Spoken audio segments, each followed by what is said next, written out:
Okay,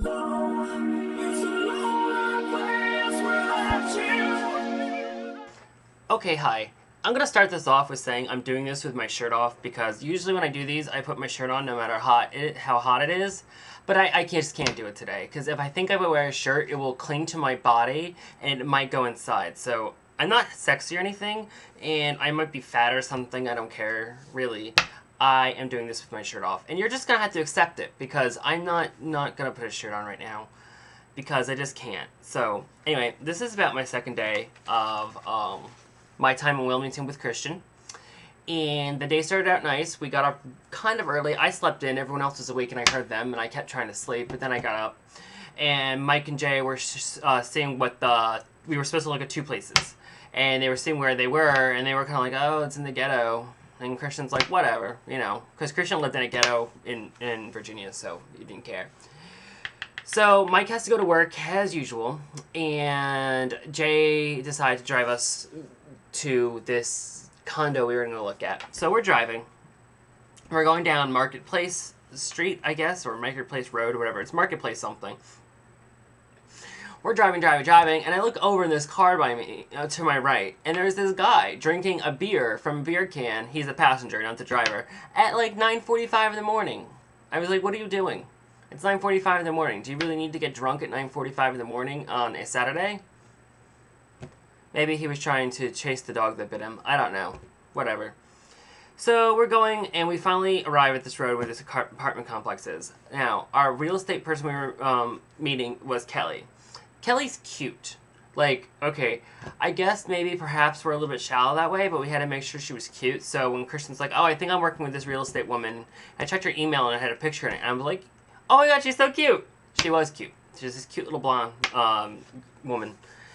And we pull into this place, and it's like kind of trashy looking. It's kind of scary, actually. And so I was a little bit scared. And I got out of the car, and I'm looking around for this Kelly girl. And then I noticed this brand new Ford Mustang. I love Mustangs. I love me some Mustangs. Not the actual horses or reference to big men with big giant things. But just a Mustang, the car. I've always loved them since one of my exes had one, and he made me fall in love with the car. And him, but more the car. Kidding about that, but it's possibly true since I've had a fascination with him ever since. Anyway, so, like, I look at this woman, and she looks at me, and so I'm like, she's like, oh. So she gets out of the car, and she comes to me. Comes toward me. To me. I don't know what the hell that was. What kind of accent was that? Anyway, she comes toward me, and she's on the phone, and she, like, puts her fingers up, like, I'll be right with you, I'm on the phone right now.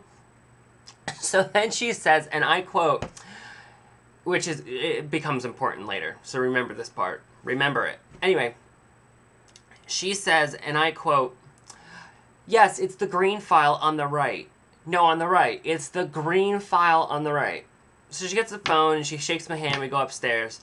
And she has one of these little decoder things because they have the door locks on it. So she's like typing her code in, and we hear this dog barking, and I think it's coming from the apartment. And she's like, well, sometimes when we set up these things, the real estate people call the other person, ask them to leave the house for a certain amount of time or whatever, you know, so we can come by and look at it. And then, like, she hears the dog getting closer to the door and a man getting up, and she's like, and sometimes they don't go away. So this man opens the door, and she's like, hi, I'm with the real estate, you know, I called to make an appointment to see your house, and he says, oh, they didn't, I can't do an old person's voice, but I'm going to attempt to, so pretend it's an old person voice, and, you know, make yourself believe it. So he's like, oh, they didn't call me, but you can come inside anyway. And as he opens the door, there is this huge, horrible stank smell of cigarette smoke. Huge and dark. Like, I think the dog was smoking too. I don't know, but it was horrible. It's like he doesn't believe in ventilation. I can tell you that much, because there wasn't a window open. And it was just all permeating around. Like, cigarette smoke had no escape at all. Like, it was trying to find somewhere to escape into the air, but it couldn't. So it was really, really awful. So we go into this house, and we're walking around from room to room, and she's trying to go faster and faster. This is the kitchen, this is the dishwasher, and then this is the second bedroom, which was not tiny, but it was cute. And she's like, and Christian asked what kind of, said he liked the floors, because they were kind of a certain type of wood floor. And so she goes, what type of wood floors are these? And and the old man goes, wood. She's like, oh, thanks. And looks at me and rolls her eyes, and like, I think she fears that we were about to all be murdered, because I was too. This place was cute. It had huge amounts of closets. Like, people in North Carolina apparently really like storage space. This is what I understood. This is going to be all about this goddamn condo, and then it's going to go into other stuff, because there's a ton more about the second day. Anyway, huge amount of closet space. He really liked his closet space, and I was going to take pictures, but he was there, so I kind of felt uncomfortable. So we're walking around, and we look at the bedroom, and, you know, and then there's the balcony, and we decide to go on it, and he's like, oh, you can go on it. You can open any door you want. I can't do a southern accent either, so whatever. Just pretend, people. Pretend. Tell yourself that it's happening. Use your imaginations. That's what any deity you believe in gave it to you for. So we got on the balcony. I swear to God, we were going to fall through and die. And because it was like all rickety, it was making sounds. So we're going through this. We're on the balcony. We're having discussions. She had to get a phone call or something. And then we ask about the neighborhood. We're like, okay, what's the neighborhood like? She's like, well, it's going through a revitalization. She literally stops to smile like that. And we're like, oh, okay. She's like, yeah, they're trying to, like, revitalize this area a lot. So we're like, oh, okay. And she's like, yeah, so she was, like, talking to us, and then we decided to go back inside, and we're asking questions, and he's like, we're like, how do you like, Christian asked, how do you like the place? He's like, it was really nice. They just got rid of the trashy people. They got the last trashy guy who lived right there, and now it's all going to be good. And so Christian was asking about how much he paid for cable and stuff. He's like, oh, it's included in your $180 a month. And he was breaking down the prices, and then I'm writing down notes this entire time, like good closet space, cable included in rent. If you want high-speed internet, just pay the difference, and all this other crap. And then finally, at the end, he's like, you know, Christian goes, you know, then why are you leaving if it's so nice? And they're can't say the word. Renovating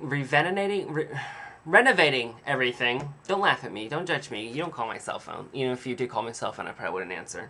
I don't like to use the phone. And so he says to me, and we quote, and I could not stop laughing. I didn't laugh to him because it'd be mean. He goes, well, this place is too big for me. My wife left me last October.